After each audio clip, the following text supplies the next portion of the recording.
So I finally got around to watching Amazon's remake of Roadhouse, which dropped directly onto their streaming platform earlier this year, much to the chagrin of its director Doug Liman, who was pretty not okay with making a modern-day made-for-TV movie instead of a theatrical release. The current market practice is if a movie debuts in theaters and earns at least $50 million on its opening weekend, it continues to run exclusively in theaters for at least 5 more weekends. But if it falls short of that mark, it can be moved onto streaming services in as few as 17 days. If Lyman thought his horse was galloping out to a $50 million opening weekend, then Denial ain't just a river in Africa. Some may argue the 50 million views it brought in over the first 2 weekends on the free streaming platform correlates into something using inferential statistical whatever, but who knows what might have been. Either way, I don't make reviews on movies and shows I genuinely hate, because you're forced to spend a good amount of time with the source material to make a long-form YouTube video, and goddamn, why give yourself an ulcer on a day off? But I'd say this movie is more like a handful of mildly entertaining moments, interspersed throughout a 2-hour challenge to stay off my phone. I'm going to get at this thing because it's there to be gotten at, in my usual film essay style, with a bit of comparative reference to the kick-ass 80s Roadhouse. If you're not familiar with that movie, or even if you are, check out my video on it. Of all the videos I've done so far, it's my personal favorite, for whatever that's worth. If you're sticking around, I do appreciate your time. Like, subscribe, future content. So, a bit of context before we get in the game. The movie came out in early 2024 when I was still a young pup with reliable knees and a full head of hair. Denial, River, Africa. In the current now, we don't see campy action flicks with the same regularity as the before times.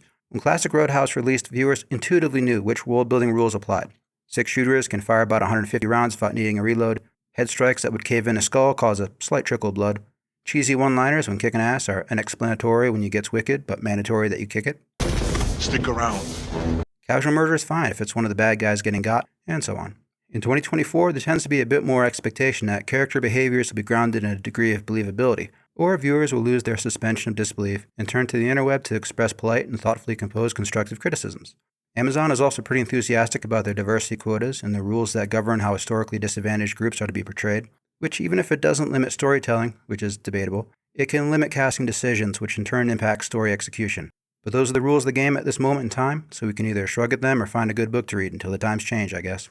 We open a story with a female bar owner wandering through an underground fight club because some fucking assholes haven't been observing the first 2 rules of Fight Club. The first rule of Fight Club is, you do not talk about Fight Club. The second rule of Fight Club is, you do not talk about Fight Club. She needs to hire an ass kicker to kick some ass. I'm reliably informed this guy is a rapper of some distinction, but for my money, if you need an ass kicked by someone in the rap game, there's only one man for the job. I'm wacky.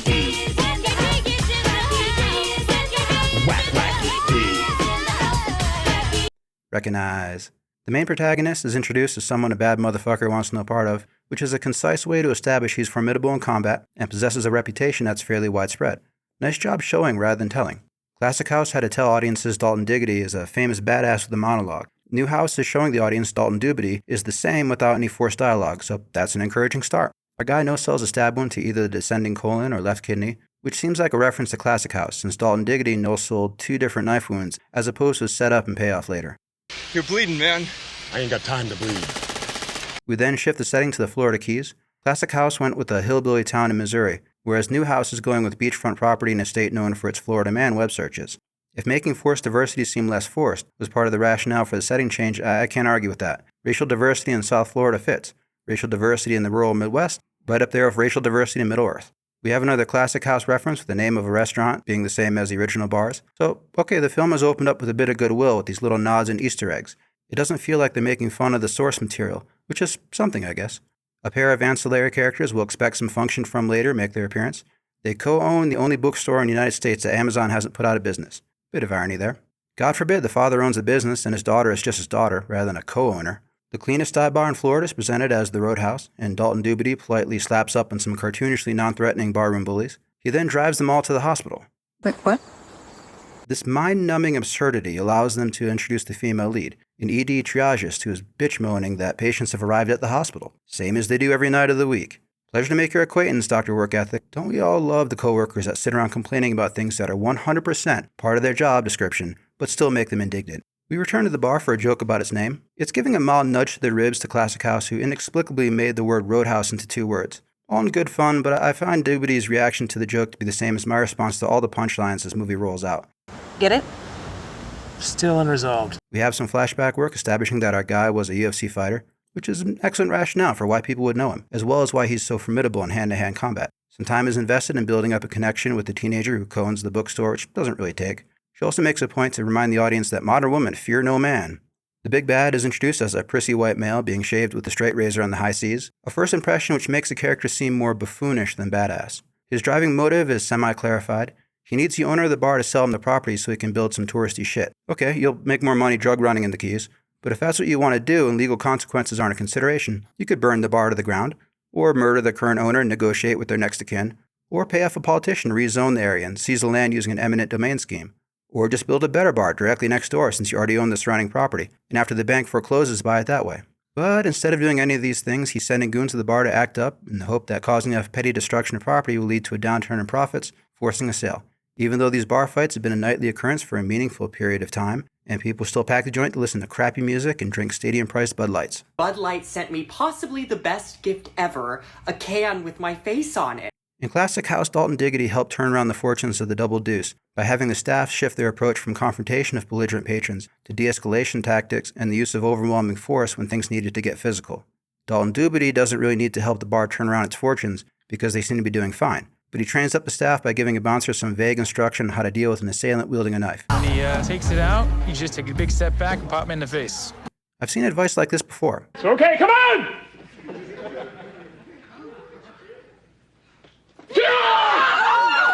Yeah, that's about how it goes. We next have the fakest looking CGI pedestrian versus motor vehicle collision I've seen this side of the Transformers movies. Part of me expected the vehicle to transform to Truckgeddon Prime and lecture the audience on the proper use of pronouns or something, but instead it scoops up our guy and deposits him in the Gulf of Mexico. Dalton Doobity swims home where his assailant is waiting to blast him with a shotgun. To give some credit where I find it, Doobity asks him, Why all the fuss? I mean, I'm just some guy. which is exactly the sort of question I'd expect a character in universe to have, given what they've experienced so far. Are they going to lean into believable world building? Nope, they follow up with a CGI crocodile eating the dude. I don't know that guy did enough terrible things to merit horrid death by reptile, but okay, action genre, fine. A new henchman is introduced with extensive shots of Zass, and it's Conor McGregor. Great, Conor McGregor. Sure, it wouldn't be a party without Potato Head. Ronda Rousey was originally attached to this project, so I guess this is better than that. But buddy, that is a low fucking bar to get over.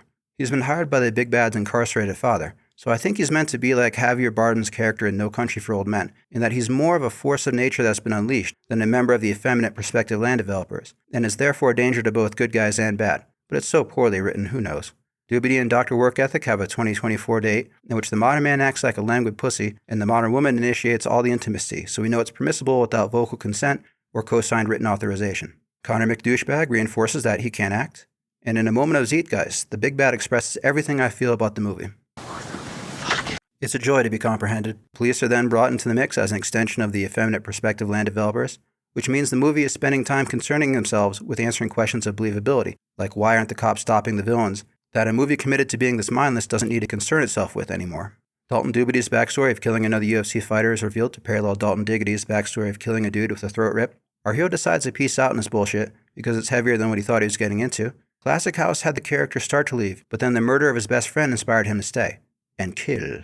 New House has him start to leave, but then he finds a local bookstore has been torched by either Amazon or the effeminate prospective land developers, and we're told the father-daughter I couldn't give a fuck less about are harmed off-screen. So Dalton Doobity is angry, which the filmmakers believe gives him permission to commit first-degree murder, as the iconic throat rip is swapped out for a throat punch. Arson and assault and battery are crimes, but not exactly ones that merit summary execution. He then steals some of the effeminate prospective land developers' drug money, so they are dealing drugs. That would yield exponentially higher profits in land development in Hurricane Alley, but okay, this movie is just action sequence bullshit at this point anyway. We have more impossible physics at sea, followed by the boss fight between Dalton Doobity and Conor McDickbag, who kills the big bad mid-fight after he survived being launched a couple hundred feet through the air into a building. Conor McAsshat makes a point to say, What does it take to shoot you up? when he kills him, was the big bad overly chatty and I missed it? He didn't seem overly chatty. Anyway, Dalton wins the fight. The bookstore owners get the stolen drug money, which, if they claim was made by their business in the attempt to conceal its origins, they're going to jail for money laundering. Conor McFuckhead survives various puncture wounds since wood stakes work on vampires, not prima donnas, and we're given his ass again. Roll credits. The protagonist is played by Jake Gyllenhaal, who is worth a watch in most anything he does, though the script does him no favors here. Classic House failed to make sense of Dalton Diggity's character arc in terms of past events influencing present actions in search of future resolutions. New House does nothing to clean up the same character development issues. Conceptually, we have an individual with remorse for doing something terrible when he lost his temper, so he worries what might happen if he loses his temper again. As the movie unfolds, he's placed into escalating situations in which his anger management is put to the test, but to complete a logical character arc, he needs to lose his temper and then discover that it doesn't make him into a murderous savage like he fears it could. It would also help if he's somehow unable to achieve his goals while keeping his emotions in check, so losing his cool frees him from a self-imposed limiting factor that prevents him from being successful. Instead, the movie has him get angry without changing his calm demeanor, and he goes on a murder spree like a total psychopath. That only validates his fears, like someone who worries about how they act when drunk, waking up the day after a bender having offended everyone they came in contact with the night before, and God knows how many people around the world if they popped off on social media. Yes, your fears are very well founded, you dumb fuck. The female lead, played by Daniela Melchior, is pretty, I suppose. I don't think she did or said anything to merit further commentary. Conor McGregor. Okay, Conor McGregor. Where to begin with this fucking guy? Let's start with this. I respect everyone that takes part in any combat sport on any level. You don't play combat sports, and whether it's boxing, kickboxing, MMA, or whatever, people die doing it, which is a risk factor that demands respect. But he's a mark for his gimmick, to use the pro wrestling terms. And acting like the obnoxious fight promotion character he created for himself in real life hasn't gone so great for him the past few years. He can fight, provided nobody is asking him to defend a title, but he can't act. So why was he cast in a central role that was so far beyond anything he could reasonably be expected to handle? A bit part like Terry Funk's in Classic House would have been perfectly acceptable fan service for those that get behind his shtick. Instead, they spent so much time manufacturing all derp moments for him, which come off like we're watching some weenies projecting what they believe cool people might do to showcase their badassery. It's cringe. It's all cringe. Everything he does and says in this movie is fucking cringe. The rest of the characters are pretty forgettable, though I found Arturo Castro to be quite likable. I just like riding motorcycles, man, but it's really hard to do in South Florida without a group. The box checking is obvious, of course, but it's not the heart of the problem, nor is the talent of the talent an issue. They just miscast a handful of key roles. The big bad's death suggested his excessive jabbering annoyed the characters in universe and the audience at home, but he never gave that impression. Someone like James Ransone probably could have gotten that across in the time allotted. Billy Magnuson didn't.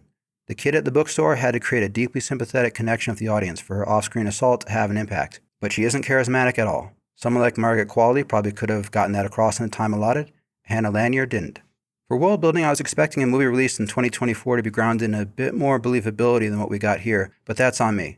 I did like the movie a bit more the second time around with the foreknowledge that it's neither completely grounded nor completely over the top, because it prefers half-stepping with a weapon on safety, a practice that I traditionally frown upon.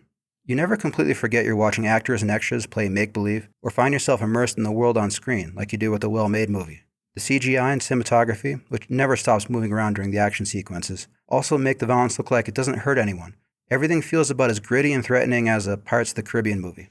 For themes, I don't know. There's a vague concept of small businesses clashing with corporate monstrosities, I guess, but it's not developed in any considered way. The phrase jump the shark is in reference to an episode of Happy Days in which the Fonz put on a pair of water skis and jumped over a shark, principally because the actor Henry Winkler was good at water skiing and the show was creatively bankrupt, so they began crowbarring in personal interests with the cast and crew to deal with that problem. In Aquaman 2, the King of Atlantis is doing donuts on the beach on a motorcycle. Why the fuck would Aquaman be on a motorcycle? Because the actor Jason Momoa likes motorcycles. So fuck it, let's entertain ourselves rather than take the project seriously. It feels like there's some shark jumping going on here. Someone probably likes a bunch of crappy local bands, so in they go. Someone probably likes the UFC, so in it goes. And someone definitely loves them some Conor McGregor's ass, so we get plenty of that. Maybe I'm wrong, but it feels like a movie entertaining itself as much as fans of 1989's Roadhouse. Anyway, in summary, Amazon's Roadhouse remake somehow burned through $85 million to produce a bland and forgettable, though inclusive and inoffensive, modern action movie that fails to outdo its source material in any meaningful way. Jake Gyllenhaal is a pretty cool dude, and while diversity rules are strictly adhered to, the filmmakers don't strong-arm the audience with social politics, then demand a round of applause, which is refreshing. It brought in plenty of viewers on the Amazon Prime streaming service, but I still think if it debuted in theaters, it would have been 17 days and out. The filmmakers seem to be big fans of mixed martial arts, so if you have a similar interest, my prescription for your stand-up game would be The Fighter for boxing, and Best of the Best for kickboxing. And my prescription for your ground game is Vision Quest. It's a wrestling movie. Great cover art there. Really gets to the heart of the thing. Well done. Anyway, I'm Dr. Balthazar. Like what you like, don't what you don't. It's all your call, Kemosabe. Take it easy, everyone.